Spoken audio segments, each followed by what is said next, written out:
नमस्कार, बहुत स्वागत है आप सभी का। मैं हूं आपके साथ अस्मिता दुबे और बुलेटिन की शुरुआत करेंगे आपका शहर की शुरुआत इस वक्त की बड़ी खबर के साथ। गरियाबंद से बड़ी जानकारी। सुरक्षा बलों के हाथ बड़ी कामयाबी लगी है। 7 नक्सलियों का सुरक्षा बलों को समर्पण किया गया। सुरक्षा बलों के सामने समर्पण किया गया। उदंती एरिया कमेटी में एक्टिव थे सभी नक्सली। 2 नक्सलियों पर 8-8 लाख का इनाम था तो 4 नक्सलियों पर 5-5 लाख का इनाम था। 1 नक्सली पर 1 लाख का इनाम था तो वहीं नक्सलियों के पास से कई हथियार भी जब्त किए गए हैं।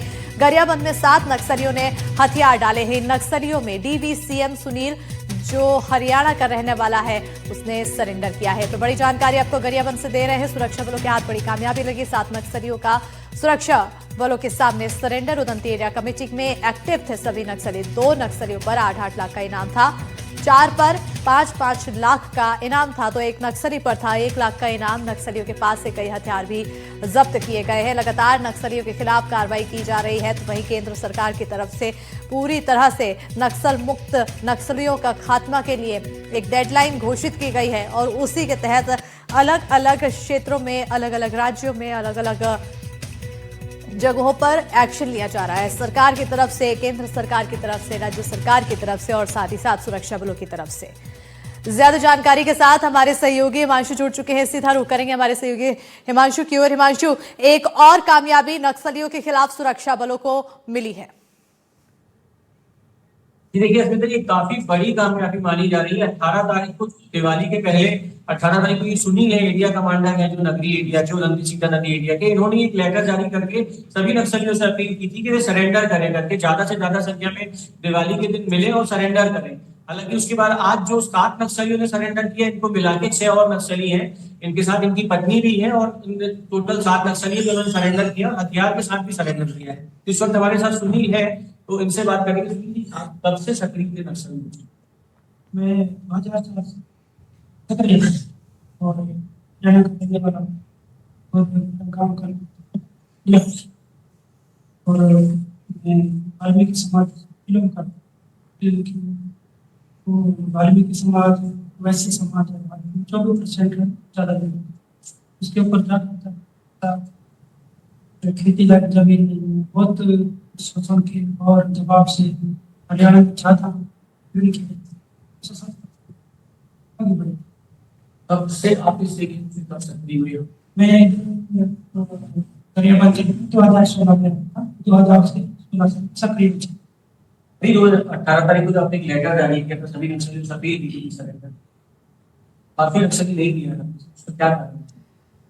मैं 18 तारीख को अपील किया था और अपना नंबर भी उसमें जारी किया ताकि और भी लोग अभी इस रास्ते से जो है, ये रास्ते से संघर्ष को विराम देके, जैसे हमारे कामरेड कुलसुम दादा, रुपेश दादा ने अपील किया था और अपने 270 कामरेडों के साथ महाराष्ट्र में, बस्तर में आए थे, उनका उन्होंने नंबर जारी किया, देखिए हम प्रभावित होती। और आज के इसमें जो चारों तरफ से घेरा हुआ है, अमन है जनता हमारे ऊपर, और जनता भी से भरी है, भी कम हो गया तो ज़्यादा हमारे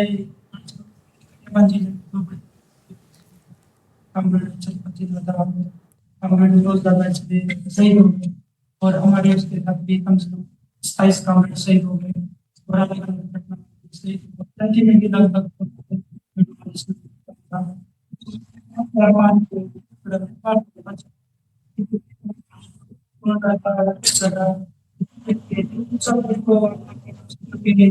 और से प्रभावित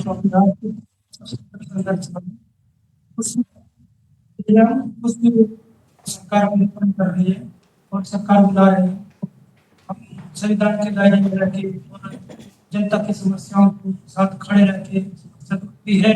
भले हमको बंदूक रखते, लेकिन देश में आदमी समस्या है, बेरोजगारी समस्या है, महिलाओं का समस्या है, दलित का समस्या, आदिवासी का समस्या है, बहुत समस्या है अभी भी जो है। उसको साथ हम सरकार से भी हमारा अपील है, जैसे भी हम लोग बाहर आ रहे हैं, हमारे जो भी समस्या है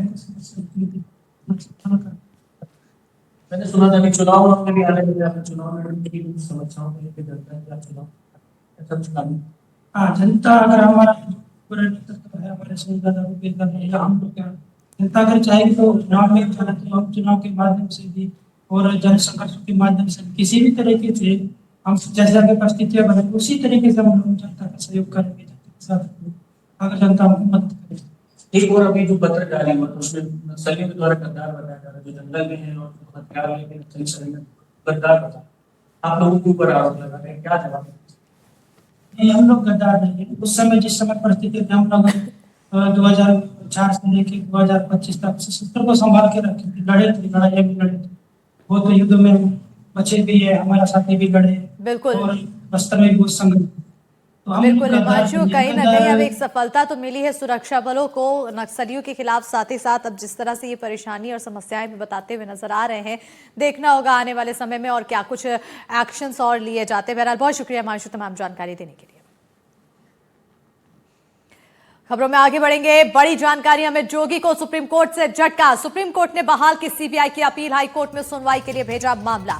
सीबीआई ने अमित जोगी के खिलाफ की थी अपील, तो बरी करने के फैसले के खिलाफ की थी अपील। बता दें कि राम अवतार हत्याकांड में आरोपी थे अमित जोगी, जिसके बाद अब सुप्रीम कोर्ट से बड़ा झटका अमित जोगी को लगा है। सुप्रीम कोर्ट ने सीबीआई की अपील बहाल की है। बताते चले कि हाईकोर्ट में सुनवाई के लिए मामला भेजा गया है। सीबीआई ने अमित जोगी के खिलाफ अपील की थी, बरी करने के फैसले के खिलाफ अपील की गई थी। राम अवतार हत्याकांड में आरोपी थे अमित जोगी। इस वक्त की बड़ी और अहम खबर आपको बता रहे हैं, जहां पर अमित जोगी को सुप्रीम कोर्ट से बड़ा झटका लगा है। सुप्रीम कोर्ट ने बहाल की सीबीआई की अपील, हाईकोर्ट में सुनवाई के लिए मामला भेजा गया है। सीबीआई ने अमित जोगी के खिलाफ अपील की थी, बरी करने के फैसले के खिलाफ अपील की थी। राम अवतार हत्याकांड में आरोपी थे अमित जोगी।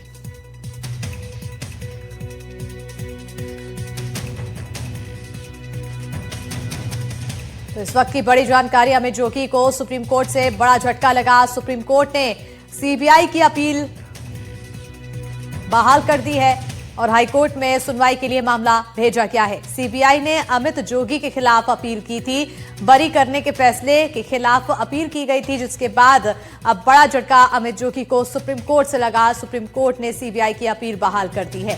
हाईकोर्ट में सुनवाई के लिए पूरा मामला भेजा गया है। बताते चले कि राम अवतार हत्याकांड में अमित जोगी आरोपी थे और ऐसे में अब आगे की जांच की जा रही है और साथ ही साथ इस पूरे मामले में अब सुनवाई हाईकोर्ट में होना है। ज्यादा जानकारी के साथ सहयोगी आशीष भार्गव फोन लाइन पर जुड़ चुके हैं। आशीष, बड़ा झटका अमित जोगी को सुप्रीम कोर्ट की तरफ से लगा है। जी बिल्कुल, देखिए बड़ा झटका है। अब सीबीआई की अपील को फिर से बहाल कर दिया है। हालांकि जो स्टेट की अपील थी और जो शिकायतकर्ता थे उनकी अपील को नहीं माना है, लेकिन साफ तौर पर सुप्रीम कोर्ट ने कहा है कि जो पहले सीआरपीसी के प्रावधान और जो अब बीएनएस आ चुकी है उसके प्रावधान वो पूरी तरह इस मामले में लागू होते हैं और सीबीआई जो है इस मामले में अपील करने की अधिकारी है और इस मामले को सुप्रीम कोर्ट ने सीधे दोबारा छत्तीसगढ़ हाईकोर्ट को भेज दिया, जिसने इस पिटीशन को खारिज कर दिया था। और सुप्रीम कोर्ट ने ये भी कहा है कि गंभीर जब आरोप होते हैं किसी मामले में तो सीबीआई की अपील को सिर्फ इसलिए खारिज नहीं किया जा सकता क्योंकि वो तकनीकी आधार पर या जैसे देरी हो गई है या और कोई तकनीकी आधार पर इस पर खारिज नहीं किया जा सकता। और इस मामले में सुप्रीम कोर्ट ने कहा है कि सीबीआई का अधिकार इस मामले में बनता है और हाईकोर्ट इस मामले में सीबीआई की अपील को सुनेगा। हालांकि हाईकोर्ट इससे पहले इस मामले में इस अपील को खारिज कर चुका था और कहा था कि ये अब बहुत देर हो चुकी है इसलिए इस मामले को नहीं सुनेंगे, लेकिन अब सुप्रीम कोर्ट ने इस मामले में अपील का रास्ता एक बार फिर खोल दिया है। बिल्कुल, एक बार फिर सुप्रीम कोर्ट में अपील का रास्ता खोला गया है। ऐसे में अमित जोगी के लिए इसे कितनी बड़ी मुश्किल माना जाए और क्या कुछ रुख आगे देखने को मिल सकता है अमित जोगी की तरफ से? ये देखिए, सीधे तौर पर जब एक मामला बंद हो चुका था और पूरी तरह से राहत उनको मिल चुकी थी अमित जोगी को, लेकिन उस राहत का एक रास्ता बंद कर दिया है, एक रास्ता हम यह कहे कि सीबीआई के लिए खोल दिया है।